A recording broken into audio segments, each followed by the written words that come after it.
మన జిల్లా మన వార్తలు ఎస్ఎల్ఎన్ఎస్కి స్వాగతం.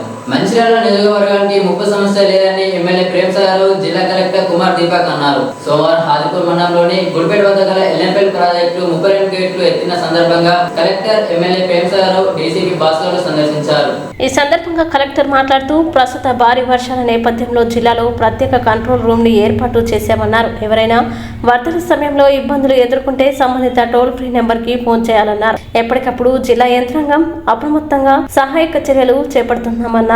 అనంతరం ఎమ్మెల్యే మాట్లాడుతూ ఎగువ నుండి ప్రాజెక్టులోకి భారీగా వరద నీరు వస్తుండటంతో ఎలంపల్లికి వరద తాకిడి ఎక్కువైందన్నారు. దీంతో 6.5 లక్షల క్యూసెక్ల నీటిని 32 గేట్లు ఎత్తి దిగువ గోదావరికి వదులుతున్నట్లు తెలిపారు. ప్రస్తుతానికైతే ఎలాంటి ముంపు లేదన్నారు. కడెం నుంచి వచ్చే నీటిని పూర్తిగా వదులుతున్నట్లు తెలిపారు. శ్రీరామ్ సాగర్ ప్రాజెక్టు గేట్లు ఎత్తివేసినట్లు అక్కడి అధికారులు తెలపడంతో మరింత అప్రమత్తం చేసి గేట్లు 5 మీటర్లు ఎత్తి లేపి ఉంచామన్నారు. ఎస్ఆర్ఎస్పీ నీరు సోమవారం రాత్రి వరకు ఎలంపల్లికి చేరే అవకాశం ఉన్నందున జిల్లా కేంద్రంలోని గోదావరి ఒడ్డున నిర్మించిన మాతా శిశు ఆసుపత్రిలోని పిల్ల తల్లుల్ని జిల్లా కేంద్రంలోని ఆసుపత్రికి, ప్రైవేటు ఆసుపత్రులకి తరలిస్తున్నట్లు పేర్కొన్నారు. ప్రభుత్వ యంత్రాంగంతో పాటు కాంగ్రెస్ పార్టీ కార్యకర్తలు కూడా సహాయక చర్యలు పాల్గొంటున్నట్లు తెలిపారు. తాము అధికారంలో లేనప్పుడే కాంగ్రెస్ కార్యకర్తలు వరద సహాయక చర్యల్లో పాల్గొనడం, ఆ అనుభవంతో ముందస్తు చర్యలు చేపడుతున్నట్లు తెలిపారు. నియోజకవర్గంలో ఎక్కడ కూడా ఎలాంటి ఇబ్బందులు కలగకుండా అన్ని చర్యలు తీసుకున్నామన్నారు. ప్రజలు ఎవరు కూడా అధైర్యపడవద్దన్నారు. ప్రజలు ఎవరు కూడా అవసరం ఉంటే తప్ప బయటికి రాకూడదని కోరారు. డీసీపీ ఎక్కిని భాస్కర్ మాట్లాడుతూ ప్రస్తుతం కురుస్తున్న వర్షాలకి జిల్లా పోలీస్ శాఖ ఆధ్వర్యంలో సహాయక చర్యలకు ఏర్పాట్లు చేసినట్లు తెలిపారు.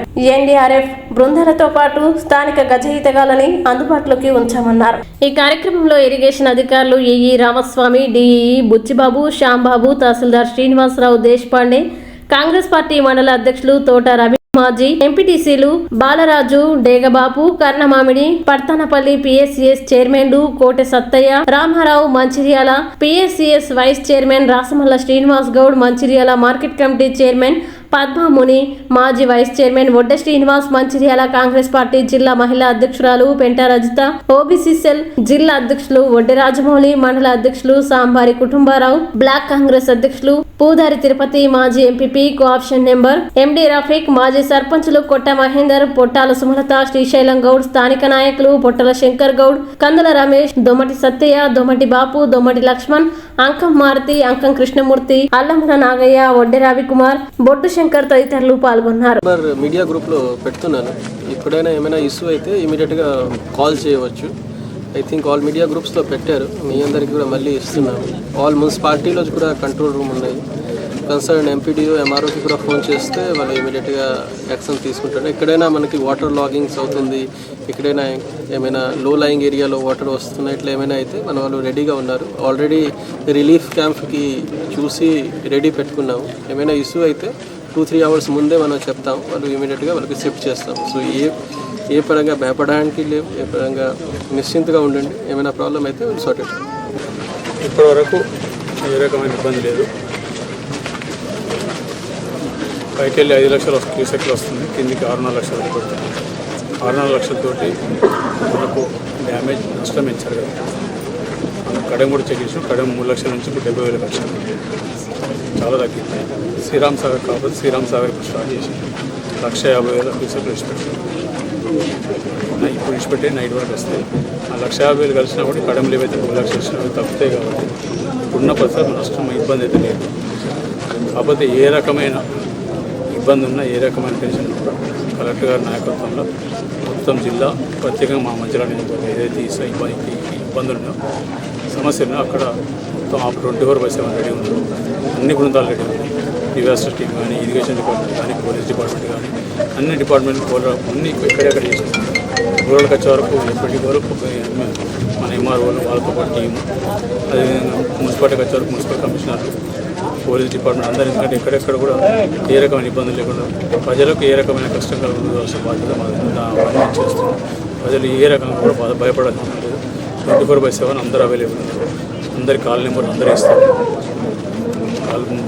కాల్ సెంటర్ నెంబర్లకు సర్క్యులేట్ చేస్తారు. ఏ సమస్య ఉన్నా చెప్పండి, ఏ రకమైన ఇబ్బంది. ఇక ఆల్రెడీ అవసరం లేకుండా కొంత ఎన్టీఆర్ నగర్ కొంత షిఫ్ట్ చేయడం జరిగింది. మాతా శిశు ఎందుకంటే ఇప్పుడున్న పరిస్థితుల్లో ఏ రకంగా కూడా రిస్క్ తీసుకునే రిస్క్ తీసుకోదలుచుకోలేదు. ఎందుకంటే చిన్నపిల్లలకి అయిపోతాం. దాదాపు 50-60% గవర్నమెంట్ హాస్పిటల్ అయితే మిగతా ఉంటే ప్రైవేట్ హాస్పిటల్ చేస్తుంది. ఏ రకమైన ఇబ్బంది లేదు, పేషెంట్లకు ఇబ్బంది లేదు, ప్రజలకు ఇబ్బంది లేదు. అన్ని రకాలు ఆదుకునేందుకు కాంగ్రెస్ ప్రభుత్వం, మేము, కలెక్టర్ గారు అందరం సిద్ధంగా ఉన్నాం. వారి డిపార్ట్మెంట్ కూడా కలెక్టర్ గారు కానీ వారి టీం కానీ డీసీ భాస్కర్ అందరు మొత్తం టీం అంతా ఫుల్ ఫ్లెడ్జ్ కోఆపరేట్ చేస్తుంది, సపోర్ట్ చేస్తుంది. ఏ రకమైన సమస్యలు ప్రజలు నిశ్చింతగా వండుకోవచ్చు. ఏదైనా కొంచెం డౌట్ ఉన్నా ఇమీడియట్ తొందరగా కాల్ చేయండి. సంబంధిత అధికారులు చూసుకుంటారు సమస్య. దీంతోపాటు మా కాంగ్రెస్ పార్టీ కార్యకర్తలు మాకు 3 ఏళ్ళ నుంచి అలవాటు అయిపోయింది. ఈ సమస్యలు వచ్చినప్పుడు ఇప్పుడు ఇక వీళ్ళతో పాటు మా వాళ్ళు కూడా రెడీ ఉన్నారు. ఇప్పుడు కూడా ఏ రకమైన 3 ఏళ్ళ నుంచి ఆ పని చేసినాం కాబట్టి వాళ్ళు కూడా ఎక్స్పీరియన్స్ వచ్చింది. వాళ్ళంతా కూడా టెక్నికల్కి సౌండ్ ఉన్న డిజాస్టర్ మేనేజ్మెంట్ టీం 20 మంది ఉన్నారు.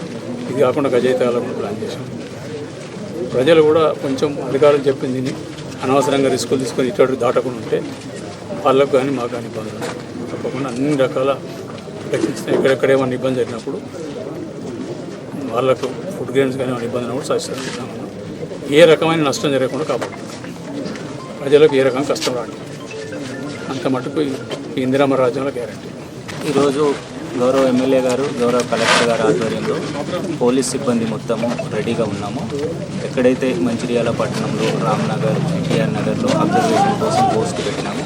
అండ్ మాతా శిశు సంక్షేమ హాస్పిటల్ దగ్గర కూడా పోస్ట్ పెట్టడం జరిగింది. దాదాపు 20 మంది స్పెషల్ ట్రైన్ అయిన district disaster response force and ఒక speed boat and other equipment తోటి కూడా రెడీ ఉన్నాము. ప్రజలకు ఇప్పటి వరకు మానిటరింగ్ ప్రకారం చూసినట్లయితే ఇప్పటి వరకు ఎలాంటి ఇబ్బంది లేదు. ఎలాంటి అవాంఛనీయ సంఘటన జరగకుండా ముందస్తుగా revenue and all departments cooperation తోటి ప్రజలకు సేవ చేయడానికి ముందుంటాం. సింగరేణి సంస్థ 2023-24 ఆర్థిక సంవత్సరం సాధించిన లాభాల నుంచి కార్మికులకు 30% వాటా ఇవ్వాలని డిమాండ్ చేస్తూ శ్రీరాంపూర్ గనులు డిపార్ట్మెంట్లపై ఆందోళన చేపట్టి అధికారులకు వినతి పత్రాలు అందించారు. టీబీజీకేఎస్ డిప్యూటీ ప్రధాన కార్యదర్శి బండి రమేష్, బ్రాంచ్ ఉపాధ్యక్షుడు పెట్టం లక్ష్మణ్ ఆధ్వర్యంలో గనులు ఓసీపీలపై ఆందోళన చేపట్టి అధికారులకు వినతి పత్రాలు అందించారు. శ్రీరాంపూర్ RK7 గనిపై రాష్ట్ర ప్రధాన కార్యదర్శి కేతిరెడ్డి సురేంద్రారెడ్డి, గని ఇన్ఛార్జీలు బానోత్ రాజునాయక్, బిర్దు శ్రీనివాసులు, మేనేజర్ తిరుపతికి వినతి పత్రం అందించారు. శ్రీరాంపూర్ ఓసీపీపై టీబీజీకేఎస్ ఫిట్ కార్యదర్శి కందుల శంకర్, నాయకులు లక్ష్మీనారాయణ, RK5 గనిపై దుర్గం రవికుమార్ పాపిరెడ్డి, RK6 గనిపై రాష్ట్ర సంయుక్త కార్యదర్శి పానగంటి సత్తయ్య, కేంద్ర చీఫ్ ఆర్గనైజింగ్ కార్యదర్శి పొగాకు రమేష్, ఆర్గనైజింగ్ కార్యదర్శి అన్వేష్ రెడ్డి, RK న్యూటెక్ గనిపై కేంద్ర నాయకుడు MD లాలా, ఉప్పాల సంపత్, ఇంధనం గనిపై ఇన్ఛార్జ్ రత్నాకర్ రెడ్డి, గోపాల్, SRP 1 గనిపై మేడం తిరుపతి, రవిచంద్ర, రాజేశం, SRP 3 గనిపై కేంద్ర నాయకులు గోపినాయక్, సాదుల భాస్కర్, ఇన్ఛార్జ్ వెంకటరెడ్డి, అల్లం రాజయ్య, సతీష్ అధికారులకు 35% లాభాల వాటా ఇవ్వాలని కోరుతూ వినతి పత్రాలు అందించారు. ఈ సందర్భంగా సురేంద్రారెడ్డి మాట్లాడుతూ కార్మికులు కష్టపడి సంస్థని లాభాల్లోకి తీసుకొచ్చారన్నారు.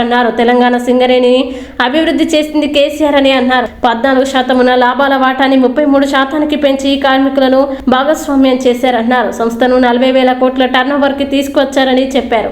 అందులోకి వాటా డిక్లేర్ చేస్తామని గుర్తింపు సంఘంగా ఎన్నికైన AITC, ప్రాతినిధ్య సంఘంగా ఎన్నికైన INTC అప్పుడు చెప్పడం జరిగింది. కానీ ఇప్పుడు దాని గురించి కనీసం పట్టించుకున్న పాపన పోలేదు. గత సంవత్సరం 70.02 మిలియన్ టన్నుల ఉత్పత్తి తీసుకొచ్చిన తర్వాత 37,000 కోట్ల టర్నోవర్తో సింగరేణికి కనీసం 3,500 నుంచి 4,000 కోట్ల లాభాలు వచ్చే అవకాశం ఉంది. కాబట్టి తప్పనిసరిగా లాభాలను వెంటనే ప్రకటించి అందులో లాభాల వాటా ముఖ్యమంత్రి గారి మీద ఒత్తిడి తీసుకొచ్చి వెంటనే 30% తగ్గకుండా ప్రకటించాలని తెలంగాణ బొగ్గని కార్మిక సంఘం డిమాండ్ చేస్తున్నది. ఇప్పుడు ఎందుకంటే కాలేజీకి పోయే వాళ్ళు ఉంటారు, పండుగ సీజన్ రాబోతుంది కాబట్టి ఖర్చుల నిమిత్తం ఎంతో కష్టపడి లాభాలు సంపాదించిన కార్మికులకు ఇమ్మీడియట్గా ఇవ్వాల్సిన అవసరం. ఎన్నికలకు ముందు మాత్రం పెద్ద పెద్ద వాగ్దానాలు చేశారు. తప్పనిసరిగా మేము ఆర్థిక సంవత్సరం అయిపోయినాక 2 నెలలకే చేస్తామని చెప్పారు. అలాగే ప్రతి కార్మికునికి కూడా ఉండటానికి, ఇల్లు కట్టుకోవడానికి గృహవసతి కల్పిస్తాం, సొంతింటి పథకం కూడా నెరవేరుస్తామని చెప్పారు. అందులో ఒకటి మాట్లాడలే. ఎన్నికలు అయిపోయి 8 నెలలు అయినా కూడా కనీసం గుర్తింపు సంఘం లెటర్ వీళ్ళు తీసుకోవడం లేదు, యాజమాన్యం ఇవ్వడం లేదు. ఇందులో మతలబ్ ఏందో అర్థం కావట్లేదు. కాబట్టి ఒకవేళ 45 రోజుల లోపల గుర్తింపు సంఘం యొక్క లెటర్ ఇవ్వకుంటే ఆ ఎన్నికను రద్దు చేసి మళ్ళీ ఎన్నికలు నిర్వహించాలి.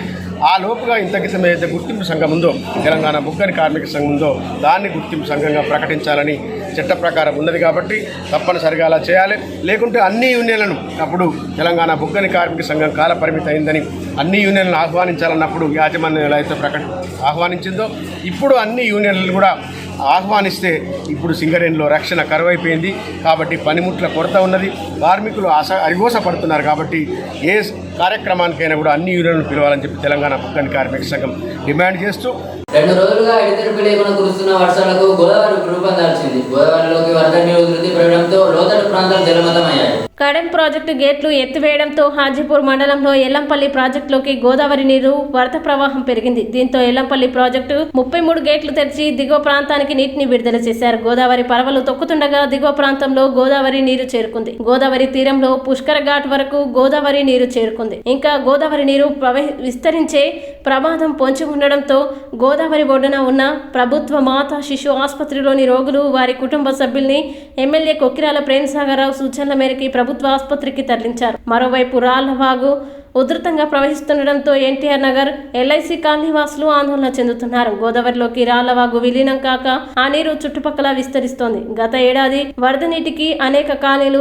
జలదిగ్బంధం అయ్యాయి. ఇప్పుడు కూడా అదే పరిస్థితి ఏర్పడుతుందా అని కలవరపడుతున్నారు. ఎన్టీఆర్ కాలనీ, ఇతర ముంపు కాలనీలలో ఎమ్మెల్యే ప్రేమసాగరరావు పర్యటించి పరిస్థితి తెలుసుకున్నారు. ఎల్లంపల్లి ప్రాజెక్టుకు నీటి ప్రవాహం పెరగడంతో పరిస్థితిని సమీక్షించేందుకు collector Deepak Kumar, MLA Kokkirala Premsagarrao project వద్దకు వెళ్లారు. ఇన్ఫ్లో అవుట్ఫ్లో గురించి ప్రాజెక్టు అధికారులని అడిగి తెలుసుకున్నారు. ఇన్ఫ్లో పెరగడంతో దిగువ ప్రాంతానికి నీరు విడుదల చేయాలని అధికారులకు సూచించారు. దీంతో 33 గేట్లు ఎత్తి నీటిని దిగువకు పంపారు.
మూడు సంవత్సరాల నుంచి ఎన్టీఆర్ నగర్ కానీ, రామ్నగర్ కానీ, మాతా శిశు హాస్పిటల్ కానీ ఎప్పుడు మునిగిపోయినా, ఎప్పుడు ఇబ్బందులు వచ్చినా వాళ్ళందరినీ ఆ రోజు కాంగ్రెస్ పార్టీ ప్రతిపక్షంలో ఉన్నా కూడా అధికార పక్షం చేతులే బట్టి, అధికార ముందు చేతులే బట్టి సందర్భంగా అన్ని మేము చేసుకుంటూ వచ్చాం.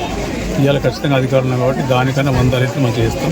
ఎన్నికల కన్నా ముందు చెప్తే వాళ్ళకి ఏ రకమైన కష్టం వచ్చినా ఆ కష్టానికి వాళ్ళకి మధ్య ఉంటామని చెప్పి దానికి కూడా కట్టుబడి ఉన్నాం. ఏ రకమైన ఇబ్బంది 1 సంవత్సరం సమస్య. కరకట్టలు కూడా 10-15 రోజులు శాంక్షన్ అయిపోతాయి. ఒకసారి కరకట్టలు అయితే దీనికి శాస్త్ర పరిష్కారం వస్తుంది. ఎన్టీఆర్ నగర్ వాసులకు మొదలు అప్పుడు చెప్పి ఇలా చెప్తాను, 15 నెలలో 20 నెలలు కాల్ చేస్తాను. వాళ్ళందరికీ రేపు కరకట్టలు అయిపోయినాక ఇందిరా మిల్లు శాంక్షన్ చేసి పెడతాం. కరకట్టలు అయిపోయినాక ఇల్లు కట్టించే బాధ్యత. ఎందుకంటే ఇందులో అందరూ బీదవాళ్ళు. తప్పకుండా వాళ్ళకి అన్ని రకాల న్యాయం చేస్తుంది. ఏ రకమైన సమస్య కాకుండా, ఏ రకమైన ఇబ్బంది ఎదుర్కొనే బాధ్యత మాది. ఏది చెప్పినో దానికి కట్టుబడిను. ఎన్నికల కన్నా ముందే 3 ఏళ్ళు చేసినాం. ఇప్పుడు చేయడం మాకు పెద్ద కష్టమేం కాదు. నాకు అర్జెంట్ హైదరాబాద్ వచ్చిన మళ్ళీ ఇక్కడ ఆగి మొత్తం చదువుకున్నాకనే పోదామని. ఇంతటితో సమాప్తం. మళ్ళీ తిరిగి ప్రసారమయ్యే కార్యక్రమానికి మళ్ళీ కలుద్దాం. అంతవరకు సెలవు. నమస్కారం.